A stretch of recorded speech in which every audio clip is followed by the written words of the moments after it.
बिस्मिल्लाहिर्रहमानिर्रहीम। अस्सलाम वालेकुम। आप देख रहे हैं डीडीपी एनालिटिका। कल लाड़काना में बहुत सारी तकरीरें हुई। मैंने पहले भी दो एक तकरीरों के ऊपर तो अपना रद्द-ए-अमल दिया, लेकिन एक तकरीर जिस पे ऊपर मैं बात अलहदा करना चाहता हूं वो है अख्तर मैंगल की तकरीर, जो कि अपने आप को बलोच रहनुमा कहता है। ये वो लोग हैं जिन्होंने पाकिस्तान से फायदा उठाया, खाया, पिया, अपने वजारतें संभाली। ये भी वजीर आला रहे हैं बलूचिस्तान के, इनके वालिद भी रहे हैं, और फिर पाकिस्तान के खिलाफ ही साजिशें की। फिर जब जी चाहा जाके जलावतन होकर बैठ गए, बाहर के लोगों से, बाहर के दुश्मनों से राब्ते रखे, और जब जी चाहा मुल्क में वापस आ गए और अपने आप को फिर एक इंतहाई मुअज़्ज़ज़, साफ सुथरा और मुल्क का वफादार इंसान, वफादार रहनुमा बना के पेश करना शुरू कर दिया। ये वो फसाड है जो कल वो लेके वहां पे स्टेज पे खड़े थे, और ये पहला मौका नहीं। पाकिस्तान की अफवाज के खिलाफ हर्जा सराई की,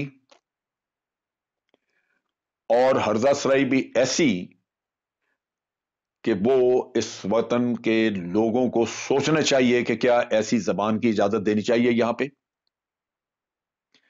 लेकिन बदकिस्मती यह है कि इस मुल्क में एक बेहिसी, जिसकी वजह से इन लोगों की जबाने को खींचता नहीं। आज वो लोग जो आपके मुल्क की हिफाजत कर रहे हैं, दिफा में जाने दे रहे हैं, आप उनको इस तरह उनकी तजलील करें, यह नाकाबिले बर्दाश्त है।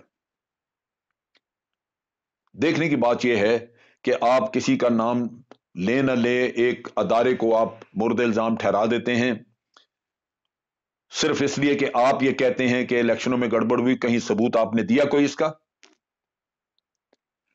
सिर्फ इसलिए कि आपको एक तकलीफ है कि कोई तीसरी पार्टी क्यों निकला इस मुल्क में हुकूमत करने वाली, जबकि लूटमार का बाजार गर्म था और आप दोनों पार्टियां मिलकर खा पी रहे थे, और उनके हवारी चमचे ये साथ थे।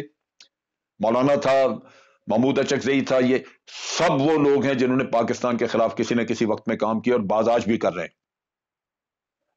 मैं बार बार कहता हूं कि मौलाना तो वो हैं जिनके वालिद ने कहा था कि शुक्र अल्लाह का कि पाकिस्तान के बनाने के गुनाह में हम शरीक नहीं हैं। मैंने तो कभी मौलाना के मुंह से मैंने कभी नहीं सुना पाकिस्तान जिंदाबाद। हम तो हर बात के बाद कहते हैं इस वजह से कि हमारे दिल से आवाज निकलती है, और यह हर फौजी की होती है, हर पाकिस्तानी की होगी। आप जर्नैलों को बुरा कहते हैं, जर्नैल क्या पैदा होते जर्नैल बन गए थे?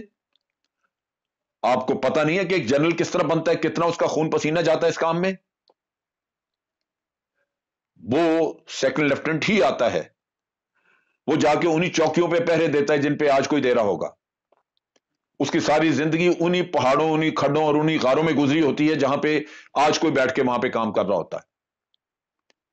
और फिर जब वो बहुत अच्छी तरह ये सारा काम निभाता अपने मुल्क के दिफा का, तो तब उसको तरक्की मिलती जाती है। ऐसे नहीं है, ये खैरात में कोई नहीं हमें देता।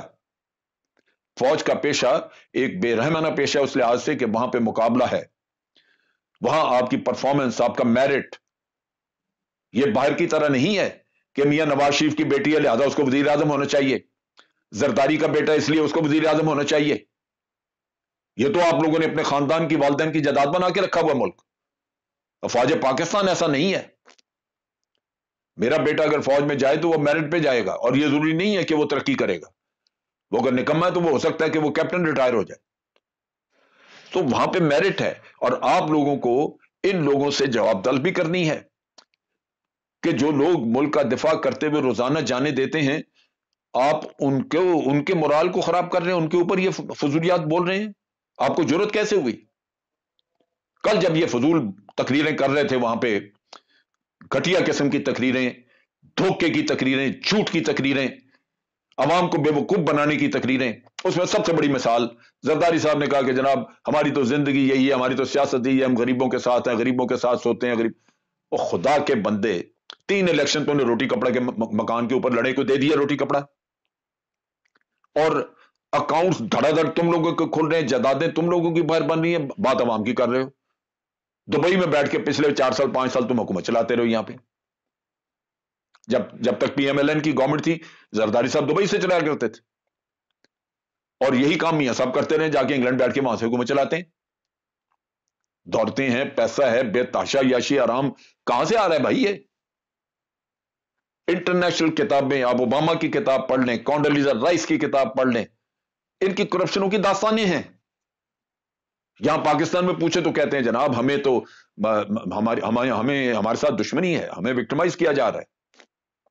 जाके इंग्लैंड में बात करें ना किसी को, इंग्लैंड में मियां साहब के बारे में डेली मेल वाले ने लिखा कि ये पेंट हाउस पायरेट हैं, करते मुकदमा उस पर। मैं देखता कि किस तरह कल वो जो मैडम हा हा हा हा कर रही थी, वो जाइए जाके मुकदमा करें, इज्जत बहाल वहां कराएं जहां वोट को इज्जत आके आपने दी थी। हर जगह वोट को जलील करके तो उसके बाद वोट को इज्जत दो, वो जाके वहां देखें इंग्लैंड में। तो ये हालात हैं, ये उन लोगों के बारे में हरदा-सराई करते हैं, जबान खोलते हैं जिन्होंने मुल्क का दिफा किया है, और जब कभी फौज ने इंटरवीन भी किया है, को मार्शल लॉ लगाया, इन्हीं की करतूतों की वजह से। मैं ये कहता हूं कि ये आपको बेवकूफ बनाते हैं। अगर आप एक एक किस्सा निकाल के देख लें कि जब मार्शल लॉ लगा तो ये क्या कर रहे थे, इंसान कानों को हाथ लगाता है कि ये कुछ हो सकता था इस मुल्क में। मियां नवाज शरीफ का देख लें, भुट्टो का देख लें, उससे पहले सिकंदर मिर्जा वगैरह इन लोगों का देख लें। अब मुल्क छोड़ दिया वो आप लोगों पे, आप संभालें। अफवाज पाकिस्तान इसमें न दखल देती हैं, ना ही वो कोई मार्शल लॉ लगाएंगी, और ना ही कोई आपकी आके कोई इन मामले में कोई मदद करेंगी। इन लोगों का हिसाब किताब आपने लेना है। और एक चीज मैं बता दूं कि बहुत हो गई, मैं कमांड करता हूं, मैं सदर हूं एक्स सर्विसमैन सोसाइटी का। 35 लाख रिटायर्ड फौजी मौजूद हैं, एयरफोर्स के, नेवी के, आर्मी के, और हम अफवाज पाकिस्तान के पीछे खड़े हैं। ये फौज जो आपको छोटी नजर आती है 5.5-6 लाख की, वो अकेली नहीं है। और वो जबानें जो कि इस तरह हर्जा सराई कर रही हैं, हम उनसे हिसाब लेंगे और पूरा पूरा लेंगे। ये काम है हुकूमत पाकिस्तान का। अगर इमरान खान की हुकूमत में टांगों में जान नहीं, अगर उनमें ऐसी सख्त नहीं है, तो फिर हम सड़कों पे होंगे और हम निपटाएंगे फिर लोगों को। यह बात समझने की है, पाकिस्तान के अवाम को समझना चाहिए, यहां तक नौबत नहीं आनी चाहिए, इनको रोकना चाहिए। ये जिस रास्ते पे कौम को लेके जा रहे हैं वो सिर्फ और सिर्फ तबाही का रास्ता है। जिस वक्त ये तकरीर कर रहे थे उस वक्त 7 नौजवान शहीद हुए, 7 जवान शहीद हुए हरनाई में, और उससे कुछ पहले एक हेलीकॉप्टर जो शहीद की डेड बॉडी लेके आ रहा था वो गिर गया अपनी टेक्निकल खराबी की वजह से नॉर्दर्न एरिया में, शुमाली इलाका जात में, और 4 उसमें 2 मेजर और 2 जवान मारे गए।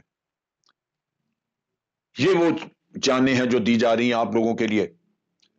और ये खड़ा होकर स्टेज पे तकरीरें कर रहा था और शैतानियत बक रहा था। ये काम रुकना चाहिए।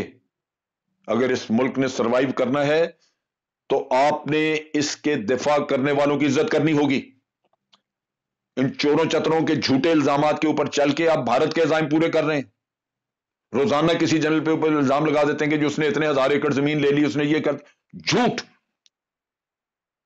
एक एक बात झूठ।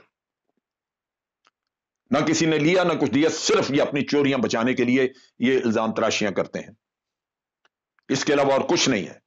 अगर है किसी के पास तो लेके आए, बताए कि क्या है। मैं खुद चूंकि इस प्रोसेस से गुजर चुका हूं, मुझे पता है कि मेरे ऊपर इल्जाम लगाया था। मैंने एफआईए को रिपोर्ट की इसी वजह से। मैंने कहा अगर मेरे ऊपर इल्जाम दुरुस्त है, इनसे मांगे, तफसील मांगे, दें डॉक्यूमेंट्स। अगर मैंने कोई जमीन ली और मेरा कुछ है तो मुझे लेके जाएं, जाके अदालत में पेश कर दें, मुझे पेश करें जाके नैब में। लेकिन अगर मैंने नहीं किया तो फिर इसको पकड़े। पकड़ा, माफिया मांगनी शुरू हो गए।